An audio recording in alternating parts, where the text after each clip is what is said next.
commencé par la musique, nous avons fini par la poésie, mais nous avons encore le débat. Donc, voilà. Attends, des questions, vous posez... Oui. Vous posez des questions courtes, des réponses courtes. Je vous félicite pour votre héroïsme, parce que c'est assez héroïque de faire une journée entière sans pause, sauf la pause de midi, mais on n'avait pas le choix. Parce que cette salle est très précieuse, très chère. Et on avait tellement, on devait faire 2 jours, finalement, avec un programme comme ça. Mais c'est même le début, comme on disait autrefois, en mai 68. Voilà, donc on va continuer avec le débat. Adonis. Merci. J'ai 2 questions. Approche gardez le micro. J'ai 2 questions. La première concernant ce qu'a dit Domingo. Et la deuxième concerne ce qu'a dit Clara Khani. Donc ma première question, je trouve qu'il y a une ambiguïté entre la création et ce qu'on appelle moderne, comme vous avez... Donc, pour moi, c'est la création qui crée la modernité, et ce n'est pas le contraire. La modernité ne crée rien. Ce sont les créateurs qui créent la modernité. J'aimerais avoir... dans tous les domaines, d'ailleurs. Et la deuxième question, est-ce que, je ne sais pas, c'est la réalité, ou ce qu'on appelle réalité, ne réside pas dans le visible, mais elle réside dans l'invisible. C'est-à-dire, elle réside dans le caché, et pas dans le caché, dans le mouvant, et pas dans l'apparent et le fixe. Est-ce que mon impression, c'est ça ou non? Ce sont les 2 questions. Donc, qui veut répondre en premier? Clara, c'est une question adressée à Clara. Ah, Domingo. La modernité, ça semble parler de ça, la création de la modernité. Non, la modernité.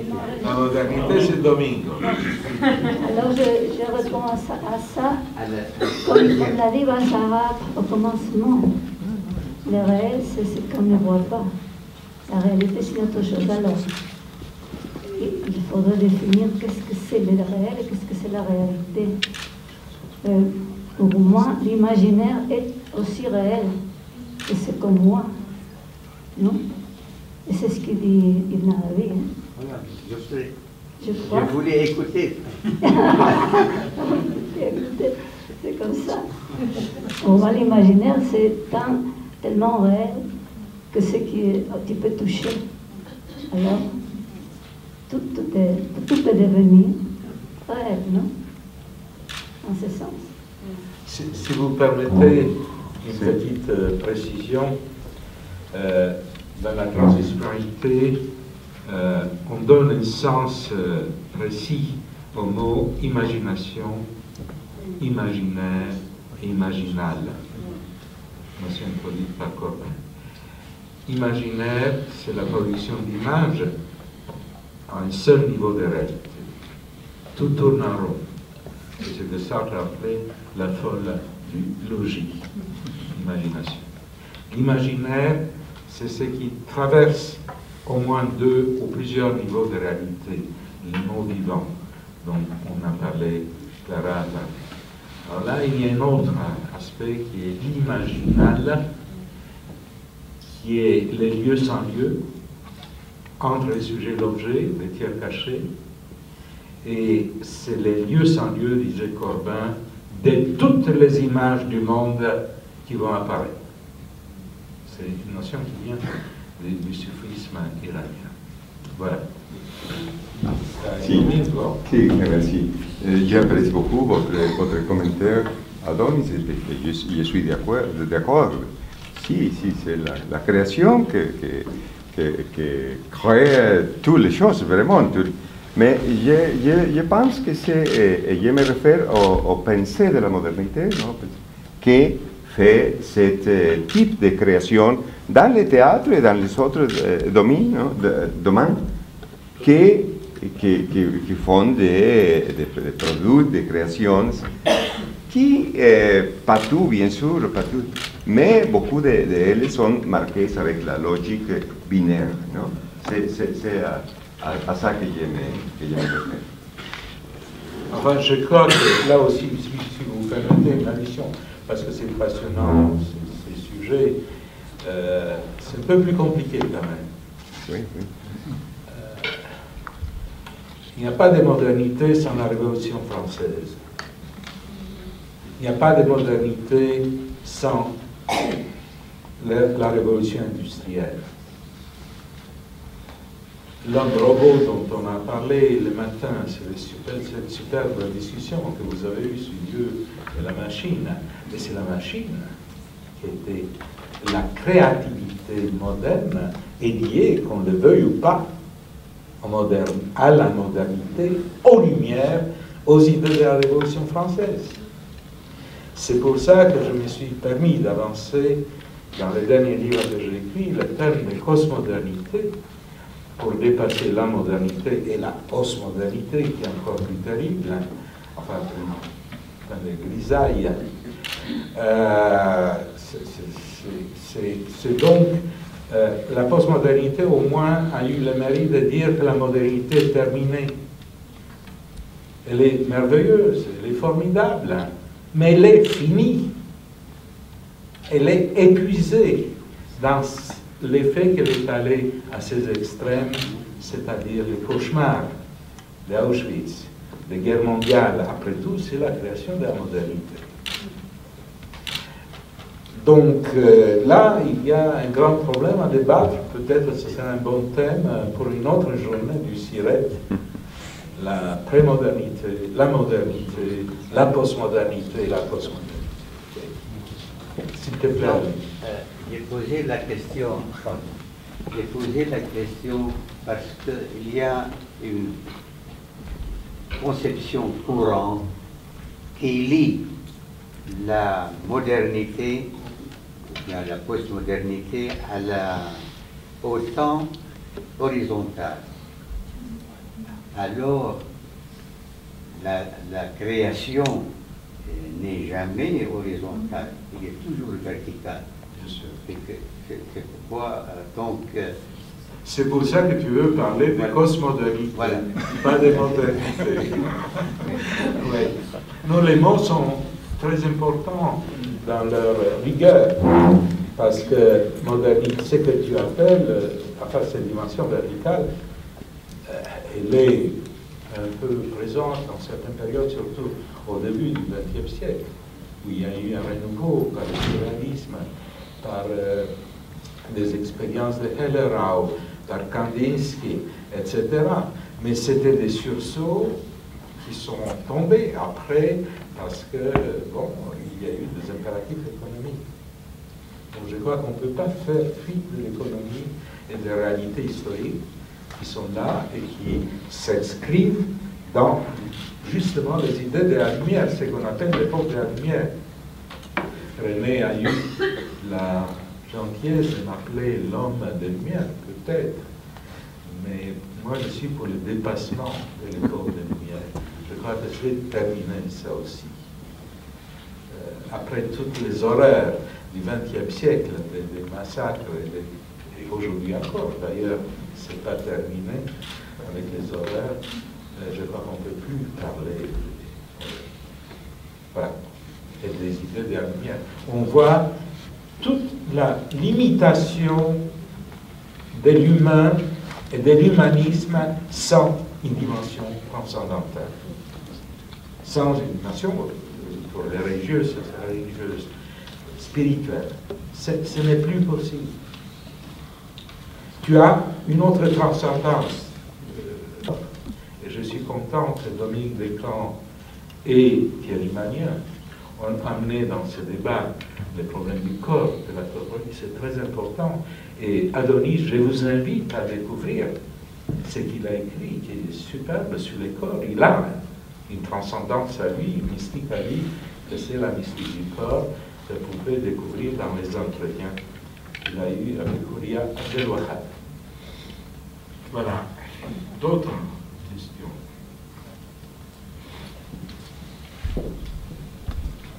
Houria? Houria Abdelwahab? Je peux parler sans... Allez-y. Pardon, Irène Duchemin. Pardon. Irène Duchemin. Psychiatre psychanalyste. Une question pour René Barbier et pour Bassarab, je pense conjointement.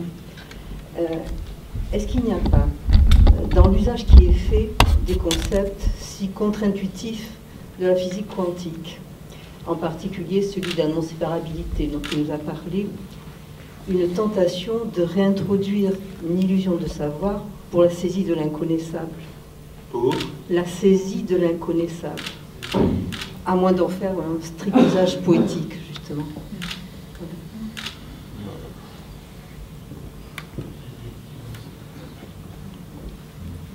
Qui veut répondre? Ça va. Oh, toi.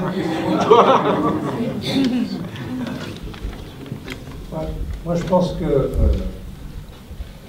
principe de non-séparabilité est une énonciation justement de quelque chose qui existe, qui est là, mais justement dont on ne sait pas ce que c'est.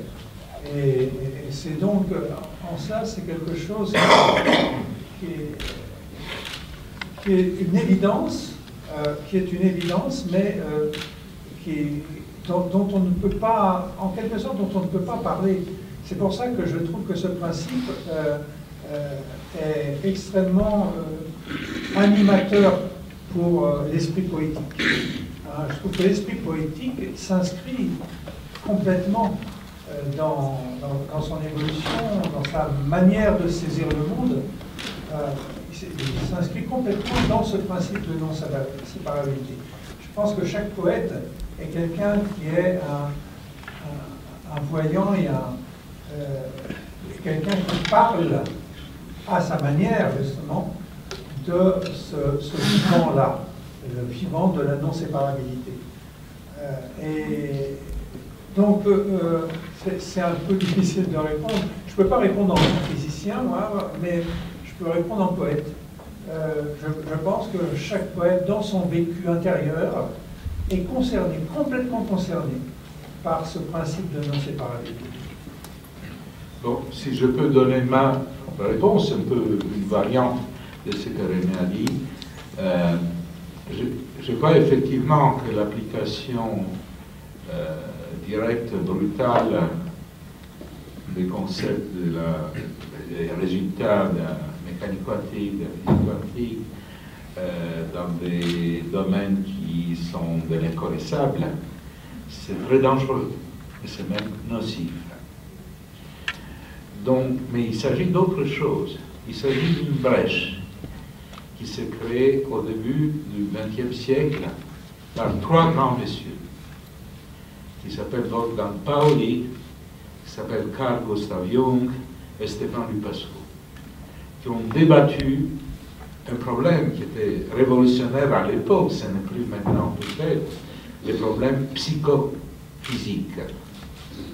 C'est-à-dire comment on unit, on met ensemble, on arrive à les unir, les domaines psychiques et les domaines physiques. Et le résultat de ça, c'était complètement inattendu. Ces gens ont ouvert une brèche, donc ils ne savaient pas encore où ça mène. Et ça, où ça mène, c'est exactement ce que tu as dit, l'inconnaissable. Par quoi?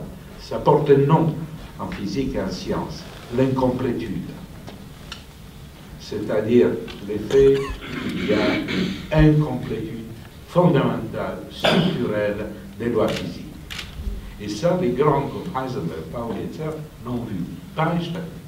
Einstein était contre ça, c'est pour ça qu'il a refusé la mécanique quantique. Donc il y a là quelque chose de fabuleux qui se passe, à mon avis, c'est que les frontières s'effacent. Et que tout ce que nous appelons connaissable, inconnaissable, matérialisme, spiritualité, sont des inventions de la pensée binaire. Il y a autre chose. Il y a un domaine de liberté où toutes ces projections, parce que c'est des projections, font place à autre chose, à la négociation. C'est que moi j'appelle dans ma vie la négociation avec l'inconnaissable. Parce qu'un inconnaissable pur et dur, non messieurs, non mesdames, c'est pas pour moi, c'est quelque chose qui est bon pour créer des utopies et des choses des fois meurtrières. Les connaissables tout seuls, non messieurs, non mesdames, c'est pas pour moi. Les deux ensemble, oui. Et je crois qu'il y a là quelque chose qu'il faut honorer dans ces gens que j'ai mentionnés, qui ont fait la brèche par les problèmes psychophysiques qui ont occupé un rôle important dans la conférence Eranos.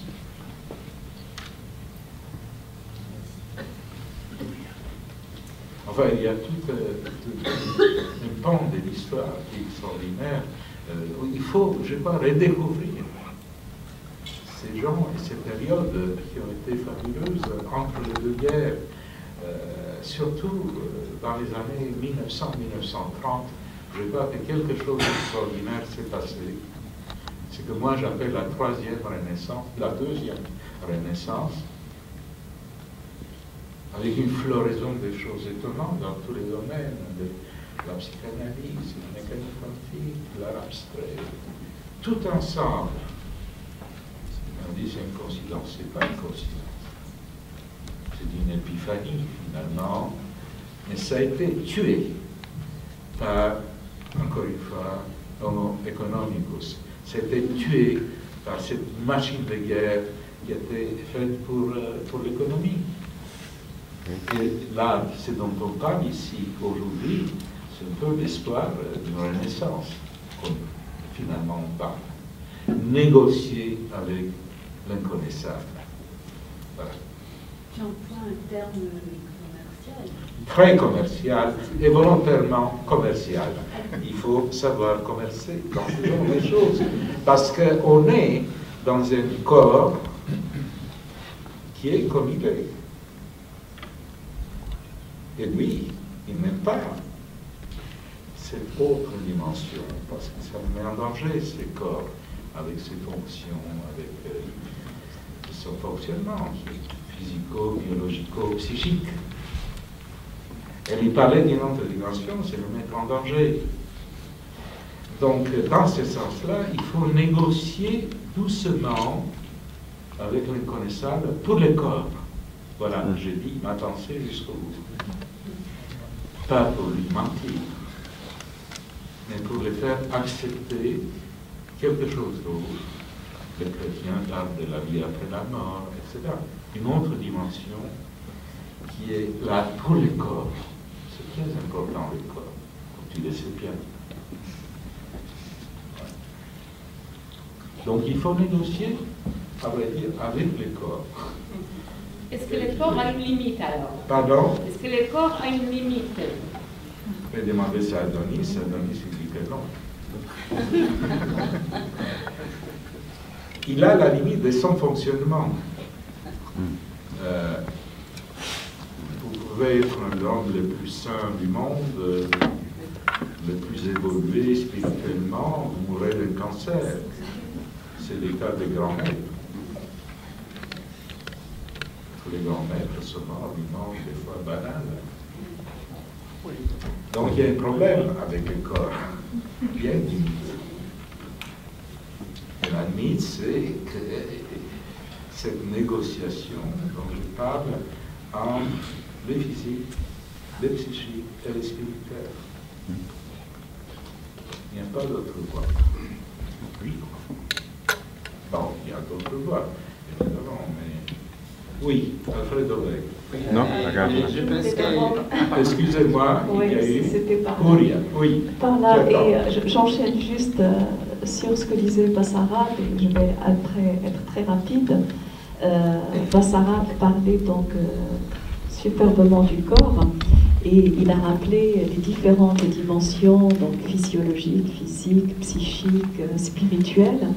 Et donc, effectivement, Adonis a un superbe recueil, Commencement du corps, fin de l'océan, qui a été traduit par Vénus Khoury.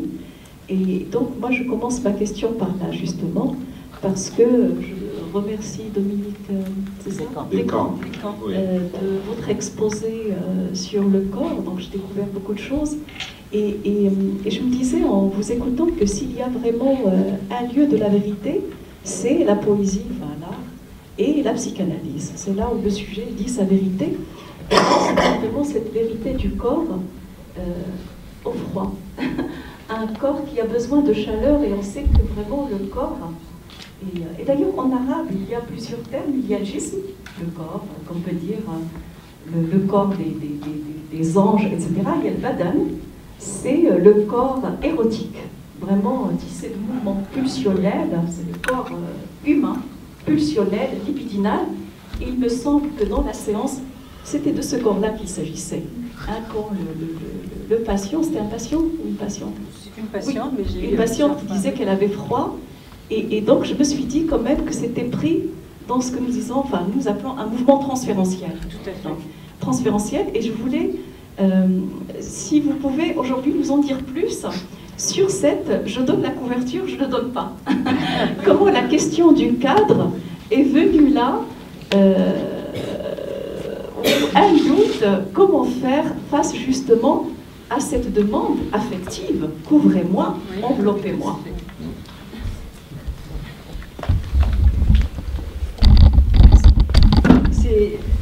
Il y a un saut, il y a vraiment un saut quand on passe à l'autonomie par rapport à l'analyse. C'est-à-dire que j'étais encore une analyste franchissant timidement toute une série de réflexions autour de Ferenczi, Winnicott, etc., pour essayer de concilier le génétique, le développement humain, sa progression, et puis j'étais très enfermée quand même dans ce qui était l'époque d'une obédience lacanienne, très fortement. Donc c'était quand même le contexte, il faut dire. Et c'était très difficile pour moi. J'étais convoquée en tant qu'être humain, je dois le dire. J'étais convoquée en tant qu'être humain dans une demande qui me semblait régressive et quelque part juste. Et de l'autre, je voulais que ça symbolise. Donc j'étais dans cette double direction. Alors, j'ai laissé faire, mais ce qui a été intéressant, ça a été que j'ai réfléchi après. Vous avez tout un livre, je ne sais plus si c'est pas de Roger Lointel, je crois peut-être une bêtise, mais qui travaille Winnicott, c'est peut-être pas lui, j'ai oublié, qui l'a fait, mais il y a 300 pages sur 2 cas cliniques où cette problématique se pose. Dans un cas, l'analyste va agir, acting in, entre guillemets, et dans l'autre cas, il n'agit pas et à juste titre. Et si vous voulez, je crois que c'est toute cette question humainement, quand derrière, tout d'un coup, quelqu'un fait ça et se noie littéralement dans une détresse existentielle fondamentale, mais je n'ai pas réfléchi à ce moment-là. J'ai donné ma main. La main s'est tendue, j'ai donné ma main parce que le sujet se noyait littéralement. Alors, vous voyez, on est convoqué en tant qu'être humain à un endroit, et je pense que cette problématique, je n'ai pas répondu à ce moment-là, elle est allée chercher sa couverture. Mais je l'ai regretté à partir de ce qu'elle a dit de la verticale. Car plus tard, en travaillant autonomiquement, j'ai su profondément que c'eût été juste de mettre la couverture sur elle. Je l'aurais dû, mais je ne l'ai pas fait à l'époque, j'étais trop jeune. Une question? Il y a déjà Alfredo. Sinon, les 2 dernières questions, parce qu'on a l'Assemblée générale après. Bon, rapidement, c'est pour revenir au sujet des limites des corps. Et finalement, je voudrais dire une petite réflexion à propos de ce que Christina avait exposé au sujet de la cosmogonie et l'épistémologie du sacré dans la Mésoamérique. Et il y a en effet, je pense pour la transdisciplinarité, un effort pour reconnaître aussi des choses qui sont universelles, mais aussi, je pense que dans cette direction de l'image du corps, il faut reconnaître aussi, par exemple, nous avons un bel exemple dans cette culture mésoaméricaine où il y avait cette même conception de l'homme, mais toujours en rapport à la nature. Et je pense que les limites, oui bien sûr, il y a des limites de la corporalité, étant donné les structures individuelles du corps, mais dans cette conception mésoaméricaine, il y avait aussi cette conception que le corps était élargi, c'est-à-dire elle n'était pas entourée, elle faisait partie d'une autre chose plus grande, plus élargie. Et il y avait un mot, par exemple, pour dire les mots nahuatl, qui s'appelle Ijiyotl, que ça veut dire la foi, et c'était la source de tous les instants humains, mais en même temps, c'était la source aussi d'une espèce de sublimation, d'une espèce de transcendance. Alors je pense que ça, c'est une clé importante de pouvoir revenir dans cette conception et de penser que la corporalité, ça peut donner aussi une aperture différente, et en prenant aussi, en faisant attention de ne pas faire parler, parce que ça aussi, je pensais tout à l'heure, ne pas faire penser autre culture, des choses qu'on peut comment on dit, rester coincé entre la transdisciplinarité et les visions différentes des cultures. Mais je trouve quand même qu'il y a aussi un bon exemple de cette corporalité et l'image frappante que Dominique Descamps a tout à l'heure nous a décrit sur la rencontre de corporalité. Ça donne une aperture tellement vaste pour trouver des clés pour différentes manières de concevoir cette nouvelle renaissance. Merci. Il y a une dernière question. Oui, excusez-moi, je n'avais pas prévu de parler, mais puisque nous sommes en... Oui, Michel Mathien, Bassarab, tu me connais? Non, voilà, c'est Michel Mathien. C'est parmi les survivants, je dirais. Oui, j'allais faire allusion à l'ancien couvent où nous étions il y a 20 ans. Qui est encore présent ici, Maurice Coquillot, qui était au premier congrès, qui était encore ici présent. André Jacob et moi. Beaucoup sont morts. Michel Camus, Roberto Juarez, comment Lima de Freitas. Et certains sont vivants et bien vivants, mais Edgar Morin et Thomas Rock, jusqu'à la dernière minute, il a gardé la place. Et c'est beau, je crois, de finir ce débat avec quelqu'un qui a participé au premier congrès mondial. Oui, merci Bassarab, ça peut faire ce rappel de mémoire. Donc je suis très content que nous ayons commémoré cette manifestation, disons, historique, et qui avait des ambitions, disons, très importante, j'allais dire même politique, parce que c'était même sous l'aval de l'UNESCO, et il y aurait beaucoup de choses à dire aussi sur le plan institutionnel. Et c'est cet aspect-là qui me fait réagir, parce que j'étais très content d'entendre les ouvertures d'esprit et de démarches que les uns et les autres ont exposées. Ouais. Pardon? Qu'est-ce que j'ai dit? Non, mais je me demande, Madeleine, vous étiez là? Oui. Mais alors? Ah bah alors. Madeleine Gobey, j'ai fait erreur capitale. Attends, mais c'est pardonnable, je suis impardonnable. Madeleine Gobey, qui était au cœur de la possibilité d'organiser ce premier congrès mondial, qui a dirigé. Vous pouvez vous montrer? Non, simplement saluer.